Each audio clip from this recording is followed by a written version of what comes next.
is Big Ben's future going to happen here? Do you think he should just hang it up now? Or are they going to force him into retirement like they did with Troy Polamalu? Like, what do you see here? The locks for the Panama Canal, the propeller for Lindbergh's Spirit of St. Louis, rails for the Trans-Siberia Railroad. All were forged of Pittsburgh steel.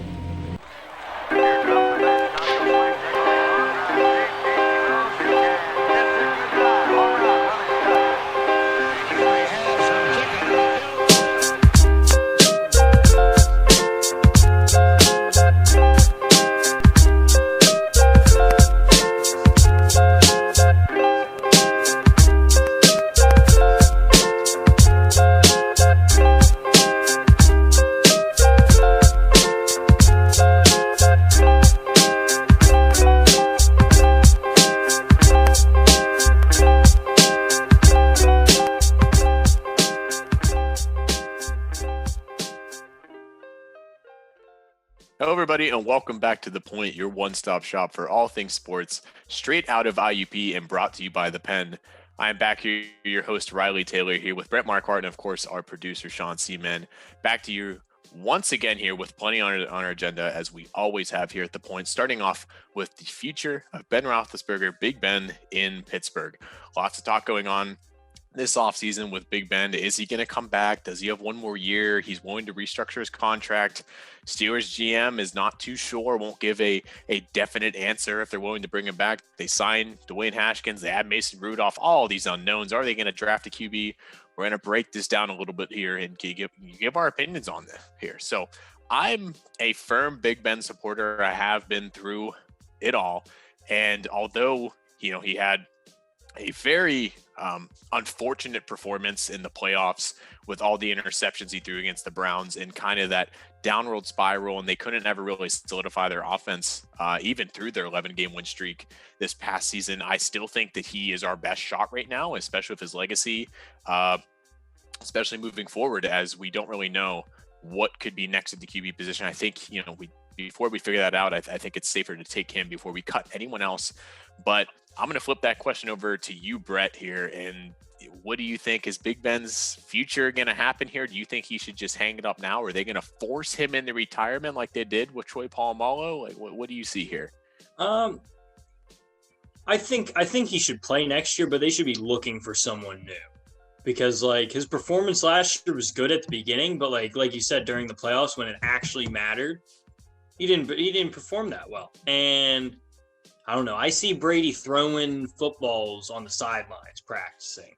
I don't see Big Ben doing it. That's one thing I'll say. I don't. And Big Ben, he's not in the best of shape, I would say. He could do better in that too. That's a valid claim, and it's something that I think a lot of Steelers fans have thought about, that Big Ben really hasn't prepared himself the same that we see older quarterbacks, like you mentioned, Tom Brady, but we can also mention Drew Brees and Aaron Rodgers. They seem a bit more like athletes, whereas Big Ben is just that big, he's huge, but you look at his legs, he has no mobility. I feel like the weight back in the day helped him whenever he was a little bit more athletic and moved around a lot. I feel like that weight, like if someone tried to tackle him, it's harder to tackle him. But now I feel like the weight's probably being a downplay. Yeah. And that's a good comment there. Is we see this is the time of the mobile quarterback here in the NFL, as we see our star quarterbacks in the league now. And I could go on with all of the names, but it's not necessary. But it is the time of the mobile quarterback. We picked up Lamar. We had a chance. We should have picked up Lamar. There are a lot of quarterbacks that the Steelers have kind of slipped on, and that has given them the ability to form this solid defense that they have. And who knows, Dwayne Haskins could be. The people that are thinking that he is going to be a starter, you're really jumping the gun here. I think he's a lot closer to being on our practice squad, more so than even being a starter right now. But I think it was an okay signing to bring him in. It's, you have nothing to lose. He, had an unfortunate case. You need more quarterbacks.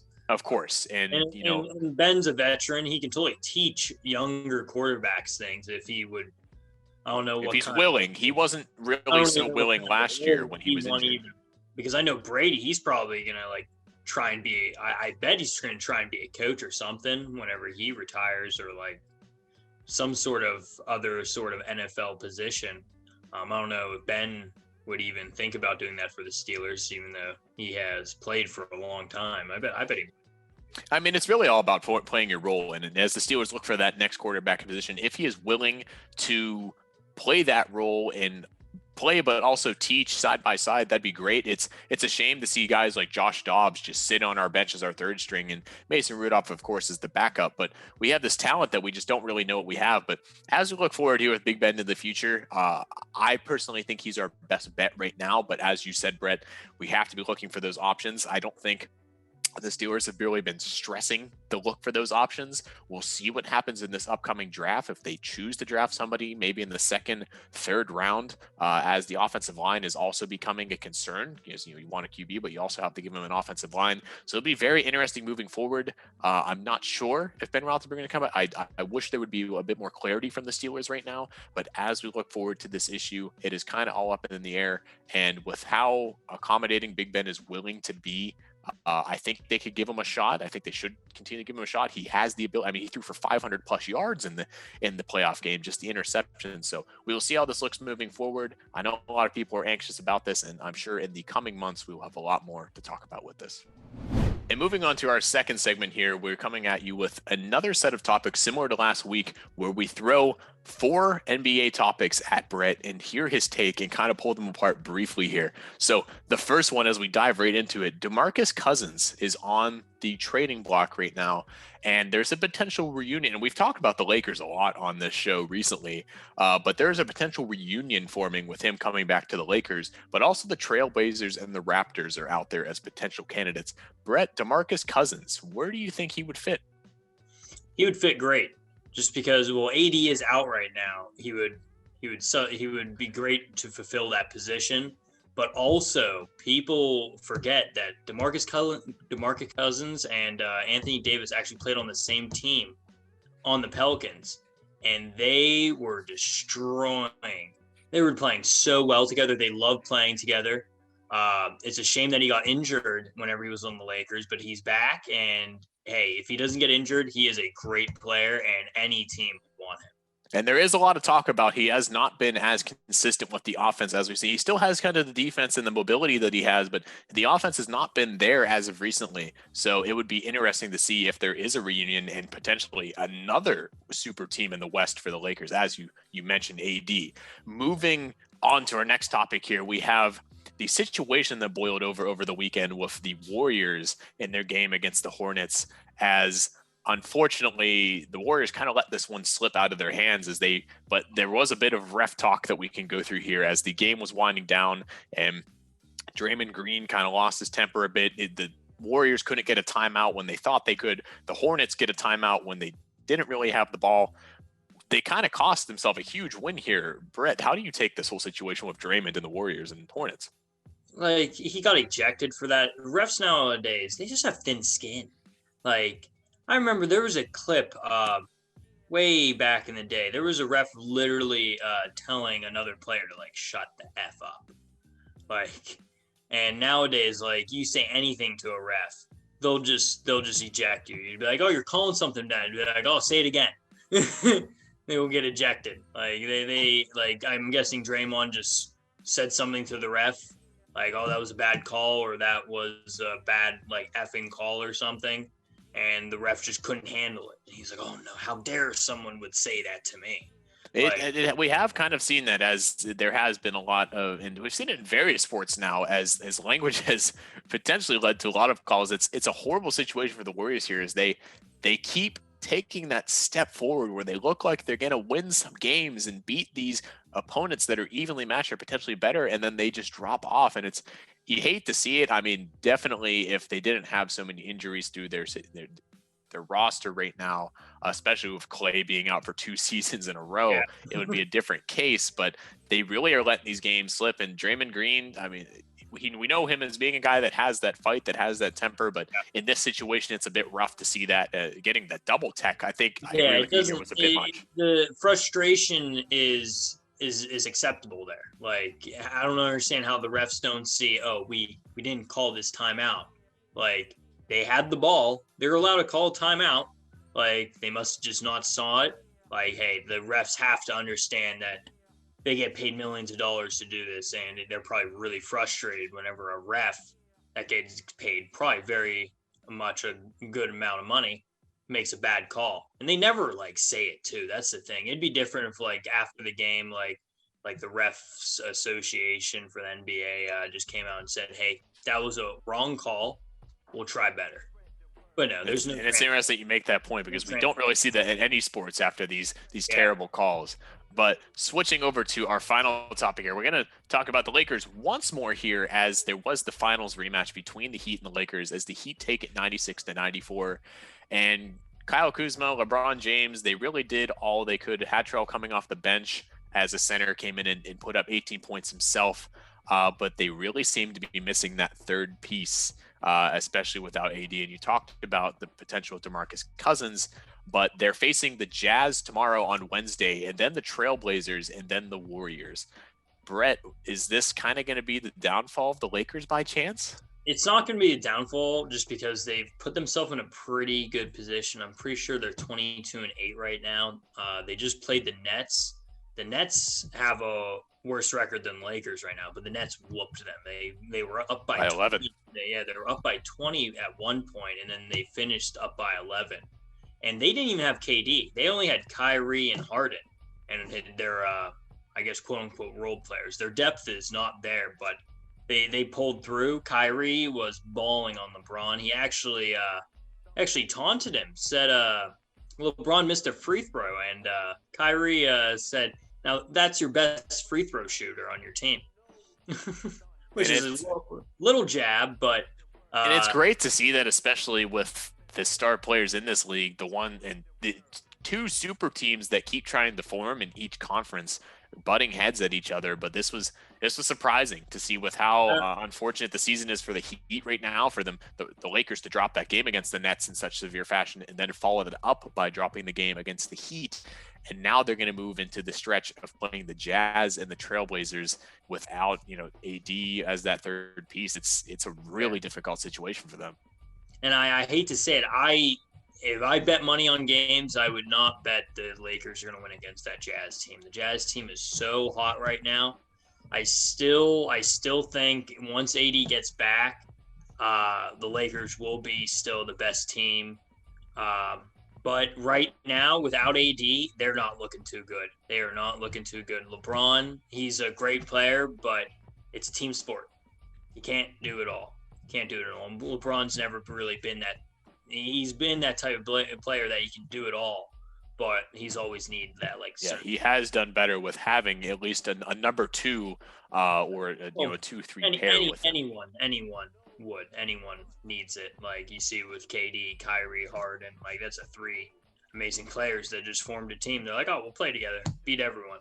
And we could potentially see DeMarcus Cousins added. So a lot to look at here moving forward. We will have so much more for you on this next week, especially after these games wrap up against the Jazz and Trailblazers. More to come here with the Lakers, a lot more to come, and we will stay tuned with that. And moving on to our final topic here today on The Point, we're going to take a little bit of an insight here to our Pittsburgh Pirates, as unfortunately they are projected to have over 100 losses on the season. Which is to no surprise to us as baseball fans here in Pittsburgh, and finding this out, as it's a lot of young talent, a lot of great talent that's going to be coming out into the field, but a lot of people that haven't proven themselves and are trying to make their mark. And the Pirates recently, they have traded away and lost veteran players, Gold Glovers. They got rid of their all-star and Josh Bell. They lose Jamison Tyon. That list just keeps adding on of all these great players they've had that keep going other players who they either trade or go elsewhere and have incredible performances. We look at the Tampa Bay Rays for all the players that are down there, and Garrett Cole, just to name a few. But there's many ways to take apart this roster. It's so young. There's a lot of great, high-quality talent. Like I said, they just need to prove themselves, and it's really hard to do that when you are counted on as someone coming into the major leagues, coming from AAA, wherever you are coming from, maybe make the jump from AA, and you're just expected to perform at the major leagues and you have no backbone. So the real question is if the Pirates decided that they finally want to start throwing that big money in free agency. Keep in mind, there is no true salary cap in baseball. You can really dump as much money into a team as you want as an owner. But Brett, I'm going to ask you this because I think a lot of people can kind of resonate with this question. If the Pirates decide to turn on that money one day and they say, you know what, we want to bring the playoffs back to the city like we did in 2012 through 2015, and we start throwing some money at free agency and we come out to some of these players and say, you know what, we're willing to offer you a large contract to come to Pittsburgh here. Do you respect that of the Pirates? Do you take them seriously, or do you say, you know what, I don't really see the winning culture there, I'm going to go elsewhere, but thanks for the offer? Pittsburgh has a great fan base all the time, and if I was playing, I would play in Pittsburgh. I would do it. I feel like a lot of people would totally pick the contract. Yeah, in the tough situation, this is, of course, you mentioned the fan base. It is there. It's a great community. I mean, we've seen how when the Pirates are on fire, the fans just come out. I mean, we support all of our teams in Pittsburgh, but it's really about that. Are they going to believe in this team? Because of course, the Pirates would love to see a World Series, even just some more playoff runs come through. But when you look at this National League and even just the NL Central, the Pirates are really just that bottom out team. The Reds, the Cardinals, the Cubs, the Brewers, they're all teams that could make that jump and really compete through this division. But then there's the Pirates that you're just like, they used to be that 3-4 team, and now they're just the 5 team. And look at the rest of the National League, they unfortunately just, if there were other teams coming to someone with offers, I don't know if they're really going to pick the Pirates, even if they showed that they want to compete. So I don't know what's going to take for the Pirates to turn this around. The young talent is great to have there, but we need an incentive. We need to show these players that they can come to Pittsburgh and potentially win, and that we're serious about winning.